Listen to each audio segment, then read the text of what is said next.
અને ખસી અને પછી આપણે એને સાફ કરી નાખીએ તો બરાબર. તો ચાલો મારા નવા બ્લોગમાં આપણું હાર્દિક સ્વાગત છે. તો ચાલો આ પછી નાખ્યું છે અને જો આ આપણે અશ્વિનભાઈ માવો બનાવે છે, જો ભોલોભાઈ કલર મારે છે બરાબર. જો જોઈ શકો છો. તો અહીંયા પણ એક કારીગર છે બરાબર. આ પણ કલર મારે છે, વ્હાઈટ મારે છે બરાબર. તો જો એનો મોઢું નથી દેખાડતો બરાબર. જો આ પણ કલર મારે છે. જો યુવરાજ જોઈ શકો છો તમે, એ પણ કલર મારે છે. ચાલો જો આ બીજો કારીગર છે, આ પણ કલર મારે છે વ્હાઈટ.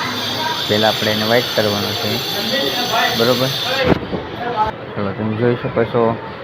જો આવી રીતનો કલર કરવાનો છે આપણે વ્હાઈટની ઉપર બરાબર. તો ચાલો તમે જોઈ લો. તો હવે આ કલર આપણે મારી દીધો છે કમ્પ્લેટ બરાબર. તો તમે કેવો લાગ્યો મને જરીક કોમેન્ટમાં જણાવજો. જય માતાજી.